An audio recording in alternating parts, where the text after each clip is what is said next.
Vocês perguntarem, mas isto está na mão de lobos? Está na mão de lobos? Está aqui a resposta. É assim, é que eles não são lobos. Aqui está o Parlamento, já iremos falar um pouco sobre o Parlamento.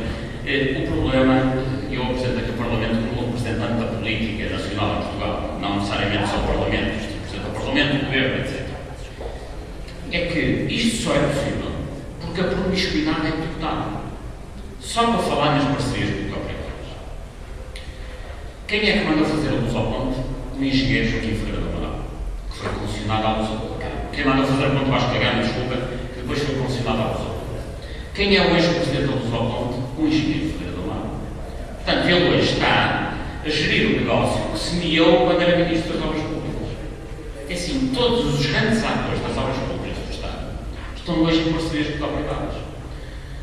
Jorge Coelho, que foi ministro das Obras Públicas do Teves, é administrador da Mota-Engil, que é a empresa que mais parcerias público-privadas tem. Luís Valente Oliveira, que foi ministro das Obras Públicas de Durão Barroso, está na mesma Mota-Engil. Luís Pereirão, que foi secretário de Estado das Obras Públicas, esteve até há muito pouco tempo na Mota-Engil. Rangel Lima, que foi presidente das Estradas, adivinham já onde é que ele está? Na Mota-Engil. E assim sucessivamente. Mas a promiscuidade há só ao nível do governo e das empresas? Não. Reparem que quando foi publicado aquela legislação, cujas fórmulas ali apresentei, foi em maio de 2010. Portanto, a legislação mais criminosa das PPPs é de maio, junho e julho de 2010. Foi aprovada no Parlamento Português. Quem era a Comissão de Obras Públicas de então? Era uma Comissão de Obras Públicas que, enfim, são aqueles senhores que se sentam à volta de uma mesa, 12, 13, 14. Nessa Comissão de Obras Públicas havia 7 cavalheiros, deputados, que eram ao mesmo tempo administradores de empresas de obras públicas. Portanto, eles estavam lá a defender o quê? O povo que os elegeu ou as empresas para quem trabalha. E mais, nessa mesma época, havia uma Comissão de Combate à Corrupção, que era a Comissão Eventual para o Combate à Corrupção. Enfim, lembrar-se-ão que era presidida, na altura, pelo deputado Vera Jardim. Pois essa comissão, que coexistia com a altura das PPPs, nem se pronunciou sobre as PPPs. Uma comissão presidida por Vera Jardim. Coincidência das coincidências. O Vera Jardim presidia a comissão e foi o escritório de advogados dele que fez os documentos que eu lhes apresentei. Portanto, a documentação que estruturou as parcerias público-privadas em Portugal saiu do escritório, que ainda hoje é o escritório do Dr. Vera Jardim. Portanto, com este nível de promiscuidade, não é de admirar que as coisas assim aconteçam. Isto acontece porque os atores que estão na administração e na política estão lá não para defender o interesse do povo que os elegeu, mas o interesse dos grupos económicos que lhes pagam. E agora reparem, isto reiterado ao longo de 20 anos trouxe a dívida pública gigantesca que nós temos. E, portanto, a dívida pública não tem nada a ver com a compra de telemóveis, viagens ou automóveis. Portanto, não brinquem connosco. Bom, e a dívida privada? A dívida privada portuguesa nasceu essencialmente nos municípios. Onde reparar, se importa passar o slide seguinte, que a maioria dos casos de corrupção que têm a ver com municípios têm a ver com o urbanismo. Parque Maia, Paulo Galante, enfim, eu podia pôr ali uma lista de 20 e tal, mas antes de explicar a questão do urbanismo, eu acho que há 2 tipos de corrupção grave nas autarquias. Gravíssimo. O primeiro não tem a ver com o urbanismo, o do urbanismo é mais grave do ponto de vista da crise em que estamos, já lá irei, mas há outro igualmente grave do ponto de vista social, que é o problema da gestão dos empregos nas autarquias. Como sabem, em Portugal, eu vou dizer, não é novidade para ninguém, em conselhos lá uma dimensão, ser membro de um partido é garantir ter emprego na Câmara ou na empresa municipal ou em algo conexo, ou na fundação, ou assim no organismo. Portanto, sabe-se que num conselho com alguma dimensão, quem quiser ter um emprego inscreve-se no partido. E se conseguir, depois aquilo, a sua progressão na carreira profissional tem a ver com o número de votos que consegue levar às eleições. Assim, se conseguir levar 40 votos é chefe de divisão, se levar 400 já é diretor, é assim sucessivamente. Portanto, não tem nada a ver, obviamente, nem com a sua competência, nem com o seu currículo. E isto cria problemas gravíssimos. O primeiro é que criam-se muitos empregos que nem sequer são necessários. E depois, obviamente, são pagos pelo povo. Portanto, há muito emprego inútil que não tem utilidade nenhuma, social, económica, apenas existe para pôr ali um boio. Quem paga isso? O povo. Depois há outro aspecto, que é o aspecto da injustiça. Mesmo quando o emprego existe com alguma justificação, há claramente uma grande injustiça quando eu vou colocar um incompetente num lugar para um dinheiro incompetente. Portanto, este aspecto de injustiça é, numa sociedade democrática atual, inadmissível. Mas depois há um efeito económico. Como todos sabem, quando se coloca um incompetente num lugar, aquilo depois provoca danos durante anos. Porque é evidente que um incompetente a tomar decisões tem, além de não fazer aquilo que lhe compete, normalmente faz disparates. E os disparates custam, desde logo, dinheiro, que é não só o custo do seu salário, mas os custos de todos os disparates que faz. Aliás, vamos reparar que normalmente quando os candidatos, quando os autarcas, presidentes que querem assim, são empresários, normalmente metem os competentes das suas empresas e os incompetentes na Câmara. É a forma de gerir e dar emprego. Mas se isto é assim nos conselhos de alta dimensão, nos conselhos pequenos ainda é pior. Não é obviamente o caso de Santarém. Mas nos conselhos que têm 10 mil eleitores, 7 mil, 8 mil, o que acontece é que o maior empregador é a Câmara, o segundo maior empregador é normalmente a Misericórdia Local, uma instituição de solidariedade social, que obviamente também depende da Câmara. O terceiro é uma empresa de média dimensão local, quando elas existem, que evidentemente não vai hostilizar o Presidente da Câmara, porque precisa de caminhos, licenças, etc. Resumindo e concluindo, todos dependem do cacique maior local, que é o Presidente da Câmara. O que quer dizer que nos pequenos conselhos, quem não estiver na rede clientelar, direta ou indireta do Presidente da Câmara, não tem nem emprego nem público na Câmara. Isto no interior do país é quase todos os conselhos assim. Isto leva a criar a ideia de que competência, proficiência de trabalho, capacidade de trabalho e esforço e tal valem zero para arranjar emprego e para progredir na carreira. Isto cria uma estrutura de recursos humanos num país, nos grandes conselhos, pelo que eu expliquei, nos pequenos, como eu agora disse, completamente enviesada e minada. Então cria-se a ideia em Portugal que ser competente para trabalhar vale zero. A procura da competência é nula e então, naturalmente, as pessoas andam, no geral, desmotivadas. Há, obviamente, exceções, nomeadamente nos conselhos maiores, onde aparecem outro tipo de atividades, e nas escolas, e nos hospitais, etc. Mas há uma parte significativa da sociedade portuguesa que vive, cujas famílias vivem, a pensar que a competência serve para zero. Esta parte da corrupção nas autarquias mina a estrutura do recurso humano. Mas não é esta que tem um grande dano económico. O que provoca um grande dano económico é, de facto, a questão do urbanismo. E agora estamos, aliás, em campanha, convidá-los a todos a refletir comigo para que serve um globo de urbanismo na Câmara Municipal. Deve servir para fazer o planeamento, ou seja, planear em função do interesse coletivo. Onde é que devem ser os equipamentos, as escolas, etc. Depois deve ser para fazer gestão urbanística, ou seja, licenciar em função do que está planeado.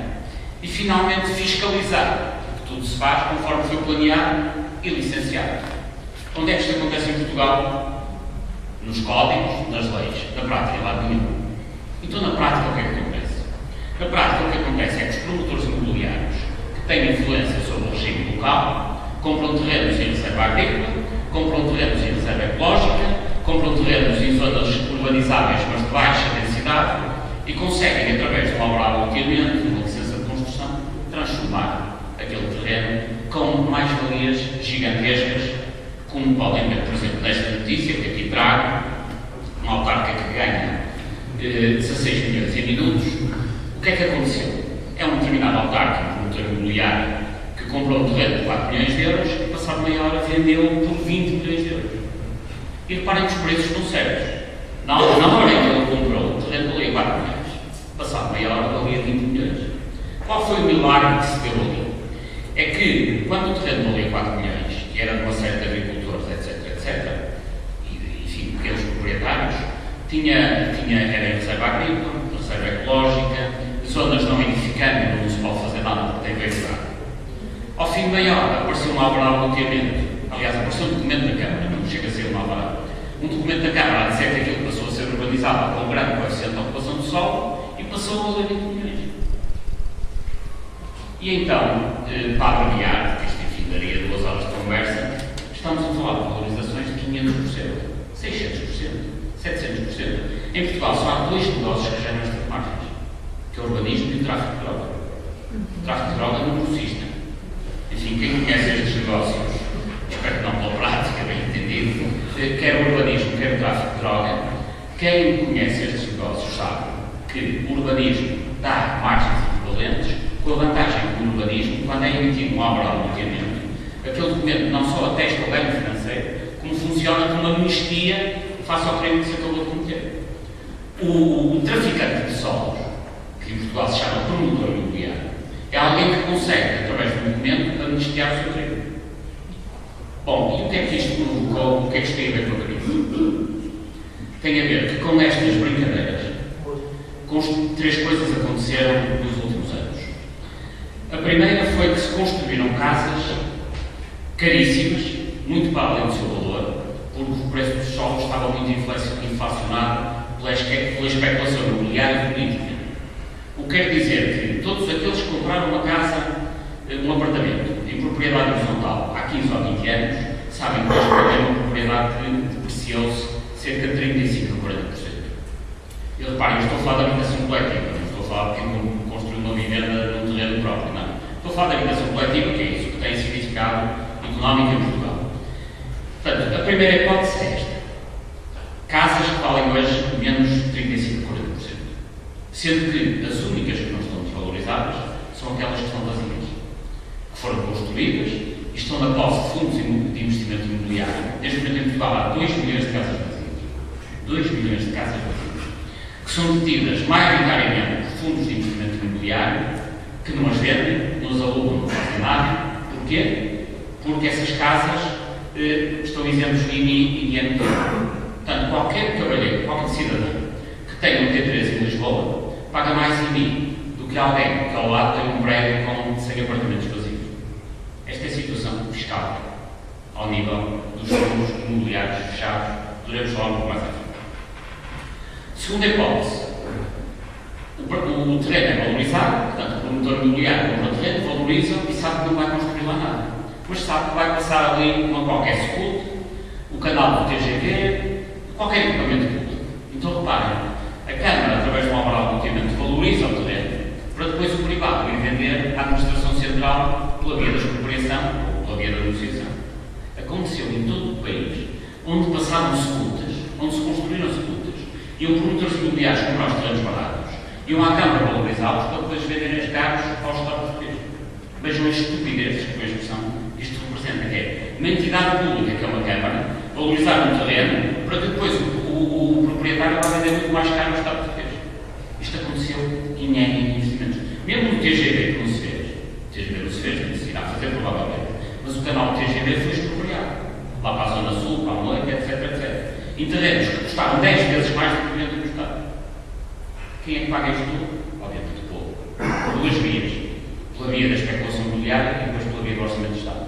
Bom, e depois está uma terceira modalidade, que essa é verdadeiramente mafiosa, e foi repetida já depois da crise. Ainda em 2011 se fazia disso, que era uma tríade constituída entre promotor imobiliário, autarca e banqueiro, em que faziam o seguinte: o promotor comprava o terreno e a Câmara valorizava através de uma licença de construção para o loteamento, fazia um projeto virtual, uma maquete, uma coisa muito bonita, e iam ao banco pedir financiamento para todo o projeto. E deixavam lá como garantia o quê? O terreno, que valia 40 vezes menos o projeto. Então os bancos andaram a financiar sistematicamente projetos que sabiam que não iam fazer. Como? Com a conivência, obviamente, do banqueiro, o banqueiro administrador do banco. Como é que eles faziam isso? Porque sabiam que depois era o povo que ia pagar isso. No BPN, isto representa 2 mil milhões de dólares de financiamentos sem garantia. Bom, o caso mais conhecido foi aquele caso que era promovido pelo Duarte Lima, em articulação com os Altino Moraes e Moreiras. Mas casos desses foram sistemáticos. Sistemáticos. Eles, enfim, estão presos, o negócio não se fez, mas o prejuízo existiu para o banco. E existiu para o BPN, que estamos nós a pagar. E o que é facto é que isso repetiu-se sistematicamente no país. Bom, com estas brincadeiras, nós chegamos ao início da crise e, enfim, queria pegar-se para aquele número de 68%, com uma estrutura de dívida privada em que 70%, ou 68% se quiserem, era representada por dívida imobiliária. Ou seja, no início da crise, final de 2008, 31 de dezembro de 2008, 70% da dívida privada era imobiliária. Não foram os portugueses, obviamente, que andaram a comprar telemóveis. Não, foram estas operações que estivemos aqui a falar. Só por curiosidade. Os telemóveis, os tablets, as viagens, os automóveis, a tal história que dizem os portugueses andaram a gastar acima das suas possibilidades, representava aqui 15% da dívida privada. Portanto, se alguém na sala ainda tinha remorsos de ter andado a gastar acima das suas possibilidades, fica a saber que só se deve sentir remorsos de 15% da dívida privada. Dívida pública não é a responsabilidade dos consumidores e dívida privada apenas 15%. Bom, e já agora os outros 15%? Tendo mais 15,85%, os outros 15% são capazes de ser talvez os mais dramáticos. É que os restantes 15% são todo o crédito privado, todo o crédito disponível, e dívida privada, obviamente, para toda a atividade comercial, industrial, empresarial em suma, em Portugal. Ou seja, a atividade têxtil, calçado, pescas, agricultura, enfim, o que quiserem, tal mecânica, em Portugal é financiada apenas com 15% da dívida privada. Isto numa economia é um suicídio em 4 anos. Nenhuma economia se aguenta quando, para financiar toda a sua atividade produtiva, gasta 15% e para financiar a corrupção gasta 5 vezes mais, 30%. Portanto, foi assim que chegamos a esta situação. Já ultrapassei tempo? Não. Chegamos a esta situação e temos que dar a sair. E dar a sair, obviamente, de compreender a corrupção. Para não deixar só uma nota negativa, enfim, para não tirar o apetite às pessoas, eu acho que isto tem solução, isto é um problema com solução, e deixarei aqui algumas pistas de como esta questão se deve solucionar. A primeira delas tem a ver com o aumento da transparência da vida pública. É assim, a corrupção é um problema dramático, é um problema que nos trouxe à crise, como aliás tentei explicar, e deve-se resolver, do meu ponto de vista, em 4 linhas de ação. A primeira é o aumento da transparência pública. No aumento da transparência, desde logo as pessoas saberem onde é que o Estado vai buscar dinheiro e onde é que o Estado anda a gastar. Eu sei que aqui na sala muitas pessoas já sabiam isso, mas sei que muitas também presentes não sabiam que a maior despesa do Estado português era juros da dívida pública. Quando todos os portugueses souberem que a maioria dos seus impostos vai para os juros da dívida pública, talvez isto comece a abanar um bocadinho mais. E enfim, depois poderia aqui dar a estrutura de despesa, mas também já não temos tempo. Aquilo que lhes mostro aqui é um exemplo de uma boa prática. Enfim, isto é um site dos Estados Unidos, mas reparem, há sites destes nos Estados Unidos, Inglaterra, no Brasil, em Timor, etc. Em Portugal não existem sites onde as pessoas possam ver de uma forma facilitada qual é a estrutura de receita e de despesa da sua administração. E, portanto, um desafio que eu deixo ao vosso candidato é, se for para a Câmara, seja em que condição for, exija transparência orçamental. Eu penso que aqui na sala provavelmente serão poucos que sabem qual é o maior fornecedor de serviços da Câmara de Santarém. E é natural que não saibam, porque de facto essa informação não existe em Portugal. Como devem calcular, alguns de nós conseguiriam saber, mas o cidadão normal, através da internet, não consegue saber qual é o maior fornecedor. Nem sequer consegue saber qual é o maior fornecedor do Estado português. É evidente que eu conseguirei, naturalmente, mas o que é necessário é que toda a gente consiga ter acesso a este tipo de informação. O aumento da transparência é um antídoto à corrupção. Porque há muita coisa que deixa de se fazer se for tornada pública.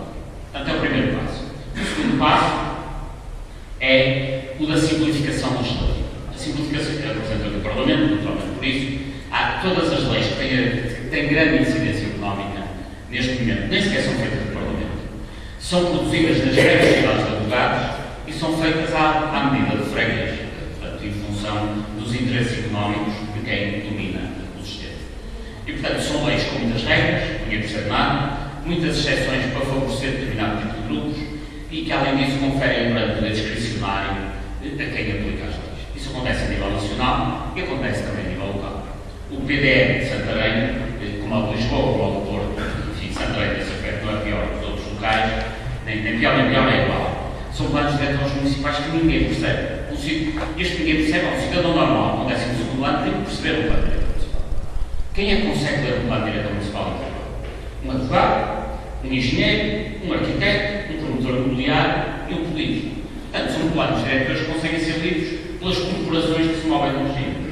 Um plano diretor municipal tem que ser lido por toda a gente. tem que ser percebido por toda a gente. Só para terem uma ideia. Em Munique, o plano, em Santarém, enfim, não conheço a ideia, mas em Lisboa do Porto, são documentos desta dimensão, têm 100 e tal páginas e 180 e tal artigos, imagina. É desta ordem. O Plano Diretor Municipal de Munique tem uma página. Uma página. Tem 7 artigos. Quem souber ler ou não percebe exatamente o que é que se pode fazer, o que é que não se pode fazer. Obviamente que para fazer um plano com 7 regras é preciso saber muito mais do que fazer um plano em que se metem ali as vontades de uma série de pessoas de forma completamente anárquica. E para além disso, depois as regras são perceptíveis por toda a gente. A simplificação legislativa acho que é fundamental, porque grande parte das grandes vigarices que se fazem são articuladas justamente na legislação. Veja-se aquele exemplo que eu lhes trouxe ali. E é evidente que aquele exemplo que eu lhes trouxe ali, eu imagino que dos senhores de 230 deputados que conhecem, enfim, que estão no Parlamento, haverá 2 ou 3 que conhecem aquela legislação. De facto, é impossível conhecer toda a legislação relevante em Portugal. Finalmente, intervenção ao nível da Justiça. Isto representa a Palácio de Justiça do Porto, poderia ser de qualquer, naturalmente, e a Justiça tem que intervir do ponto de vista a 2 temas. Primeiro, começando, uma vez por todas, dos crimes do Plano Branco, a fazer inquéritos, promover acusações, haver julgamentos justos, obviamente, e as pessoas que forem condenadas passarem a ser presas e ponto final. Porque é uma vergonha o que acontece em Portugal. Nós, em Portugal, por crimes ligados ao urbanismo, temos presos, neste momento, aquele senhor de Portimão, cujo nome agora não me lembro, Isaltino Moraes e Eduardo Lima, que está lá perto. Em Espanha, só num processo chamado Malaya, chama-se Malaya porque é um caso de corrupção urbanística, começa em Málaga, digamos, estende-se de Málaga até Ayamonte, junto a Portugal, e portanto chama-se Malaya. Estão presos 120 pessoas. Aliás, verdadeiramente, o Isaltino deve olhar à volta e pensar, mas sou só eu, cadê os outros? De facto, é tanta vigarice e só tão poucos presos, isso não faz sentido. Eu, quando digo estarem presos, não é para os castigar, nem para, enfim, nem para os martirizar, é para que haja alguma moralidade na sociedade portuguesa. Para que não façam passar os portugueses uns estúpidos. Porque, de facto, andarem a roubar à fartazão, peço desculpa da expressão. Ainda por cima, andarem aí a pavonearem-se, e esses sim, com carros roubados, não os carros, com os carros bem lavadinhos, mas com o interior bem sujo. Nesse aspecto, parabéns ao candidato para menos de carros sujos, mas não lavado. Isso é que é fundamental. É que haja esse sistema, essa sistemática de começar a punir as pessoas. E além disso, mais importante até, ou igualmente importante, é que a Justiça comece a recuperar para a sociedade aquilo que é roubado através da corrupção. Eu vou só dar aqui 2 pequenos exemplos, eu daria 20, mas enfim, mas como exemplos chegam estes. O primeiro tem a ver justamente com na área do urbanismo. Quando é detectada uma situação em que há um prédio que não cumpre as regras de planeamento, ou porque tem 6 andares só Deus e assim, ou porque devia estar em X metros quadrados e alengou para o lado, como acontece em muitos concelhos deste país, ou porque não representa, não respeita as plantas que estão na Câmara, esses edifícios têm que ser, do meu ponto de vista, ou demolidos, por simplesmente, porque aquele bem que está ali não pertence àqueles cavalheiros promotores, pertence ao coletivo.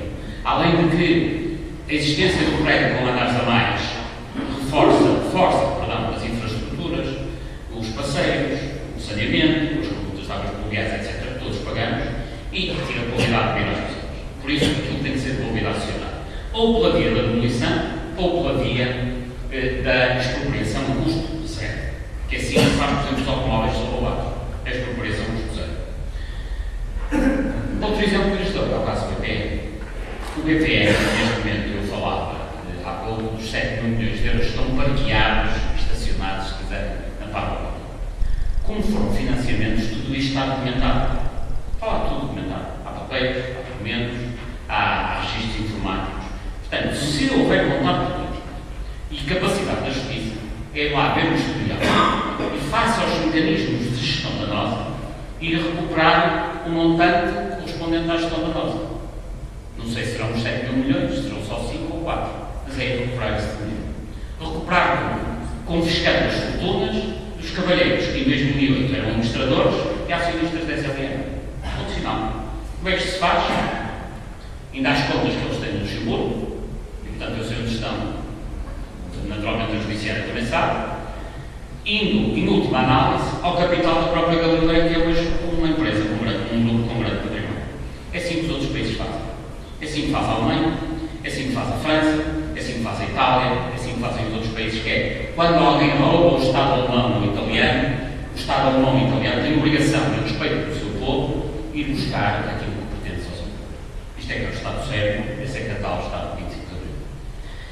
Para concluir, eu acho que nós temos que realmente, para sair da crise, combater a corrupção, através destes mecanismos ou outros, mas no fundo as linhas de ações são estas, tenho aqui alguns exemplos, e temos de combater a corrupção por duas ordens de razão. A primeira tem a ver com tudo o que aqui disse, que é, se nós estamos na crise profunda em que estamos, dívida pública gigantesca, dívida privada insuportável, por causa da corrupção, obviamente a melhor forma de sair da crise é combater a sua causa. Da mesma forma que para curar uma doença você tem que combater a causa. Essa é uma razão. Conjuntural, em 2013 temos todos a obrigação de combater a corrupção para sair da crise. Mas além disso, eu mostrei-vos no início um mapa da corrupção, este mapa é referente. Queria que olhassem para ele 5 segundos e agora olhassem para o seguinte, que é o mapa do desenvolvimento. São mapas praticamente iguais. Todos os anos, a Transparency International publica o mapa da corrupção. E todos os anos também, as Nações Unidas publicam o mapa do desenvolvimento. O desenvolvimento é um indicador agregado que comporta riqueza, saúde e educação. Como devem ter reparado, não vale a pena estar a olhar muito tempo, mas são mapas muito parecidos. São mapas que decalcam praticamente um do outro, em forma inversa. Ou seja, os países corruptos são menos desenvolvidos e vice-versa. Mas além dos mapas de calcarem, as tabelas são muito semelhantes. E para além de tudo mais, a academia, as universidades já se pronunciaram sobre essa matéria e identificaram uma forte correlação negativa entre desenvolvimento e corrupção. O que quer dizer que o desenvolvimento e a corrupção andam em sentidos contrários. O que naturalmente é expectável, porque se o dinheiro que devia ir para a saúde, o dinheiro que devia ir para a educação, vai para a corrupção, é evidente que o desenvolvimento não pode aparecer. E por isso, o combate à corrupção é vital para sairmos da crise.